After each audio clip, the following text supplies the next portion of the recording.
umaga po sa ating lahat. At napakalawin natin sa umaga nito.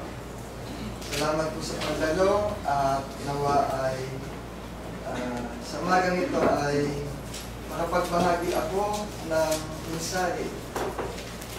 Nung isang nakalaang linggo po ay tinalakay ko sa inyo yung pag-aaral kung anong pagkakaiba po ng Bible study at ng sermon po.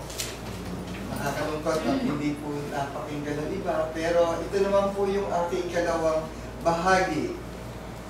At naipangako ko rin po na pagbalik ko rito ay tatalakayin ko naman po kung ano-ano ang kahalagahan at elemento na napalpaloob sa isang panalangin. Kanina nanalangin si kapatid at ay naramdaman ko sa kanya na maaaring sa bahagi ng aking pagtuturo ay nakapaloob doon yung kanyang elemento sa kanyang panalangin. Hindi po kasi napakadali yung ikaw ay mananalangin sa gitna ng isang kalipunan. Okay po.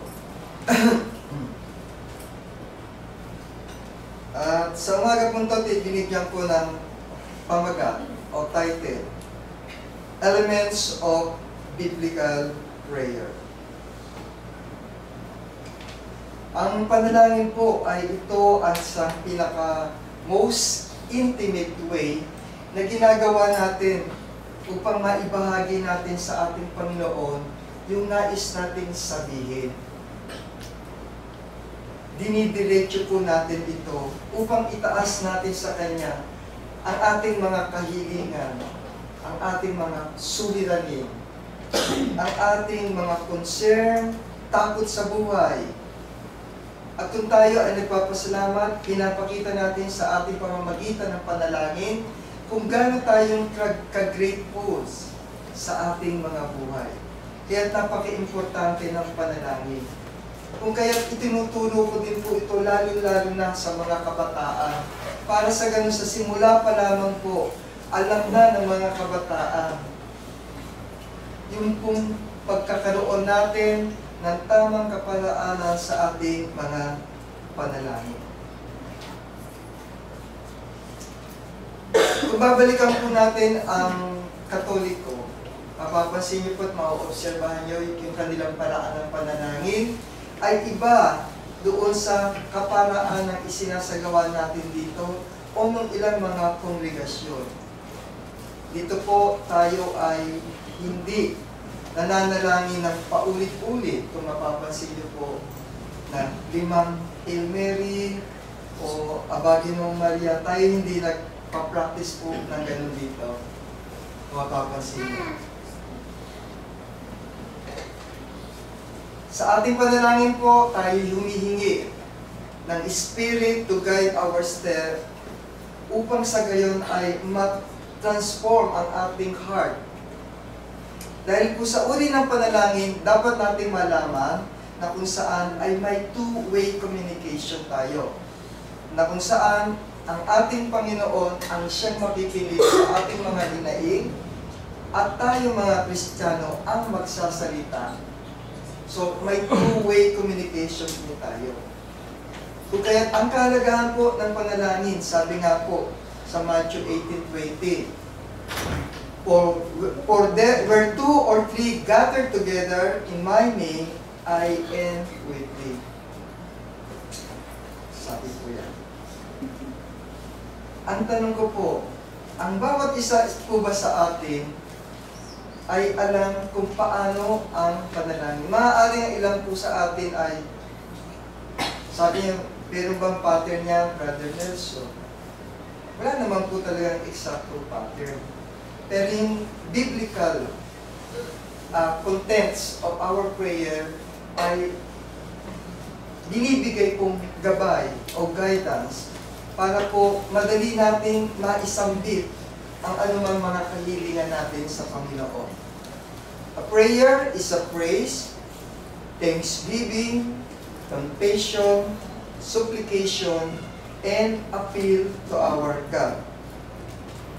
ito rin ang pagkakataon na kung saan ay dapat natin i-admit yung ating mga pagkakasala na kung saan ay hinihingi natin ng mga kapatawaran. Dapat din natin i-abandon ang ating mga pride at magpakumbaba tayo sa harapan ng ating Panginoon. Ito rin ang tamang pagkakataon sa ating mga panalangin na kung saan ay dapat nating itaas ang ating mga kahilingan upang ang anumang mga pangangailangan ay maipaabot natin sa ating Panginoon. Ngunit ito ay hindi maaaring maisagawa ng buo sa ating mga puso kung tayo ay walang sapat na pananampalataya. Kaya po sa Hebreo 1:6 ang sabi po, we cannot please our God without faith. Kaya at kung walang pananampalataya ay hindi magiging kalugod-lugod sa Kanya. Sapagkat ang lumalapit sa Diyos ay dapat sumasampalataya may Diyos at Siya ang tagapagbigay ganti sa mga Kanyang nagsisihanap. Through prayers, be careful for nothing, but in everything, by prayer, asinin po ninyo, by prayer and supplication with thanksgiving, let your requests be made known unto God. Pag-aaralan po natin yung sinatawag na elemento. Dito po, makikita natin sa prayer, supplication with thanksgiving. Paano po ba yung tamang posisyon kapag tayo ay nananalangin? Dito po ba ay meron tayong nakadapa, nakatira pa, o ano? Sa akin pong pagbabasa, nakita ko ang iba't ibang ways to pray. Iba't ibang mga practice ng iba't ibang mga mananampalataya. Mayroon pong paupo, may paluhod, may standing, may walking pa nga po, may pataas ang mga kamay, may patilapa, at may padapa. Ano po ba ang katanggap-tanggap nito sa ating Panginoon? Ang position po sa prayer ay hindi dependent on body position. Ang tinitingnan po ng ating Panginoon ay kung ano ang laman ng ating mga puso. God is not after on the external, but on the inside of what is in our heart. Kung ano po ang laman ng ating mga puso.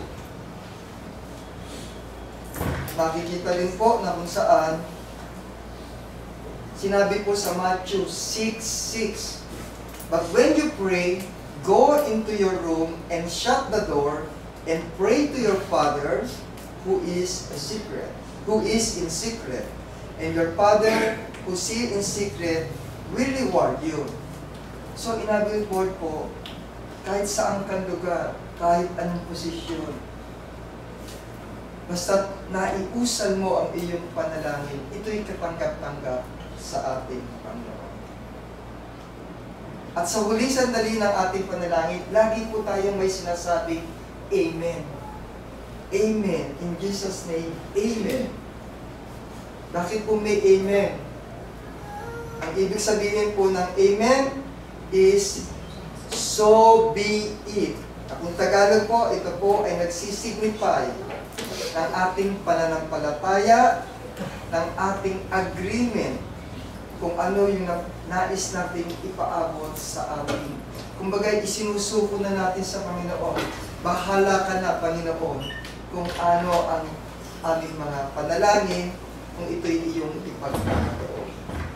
Sa Romans 11:36 po, sabi, for from Him and through Him and to Him are all things. To Him be glory forever. Amen. Nasulat po yan.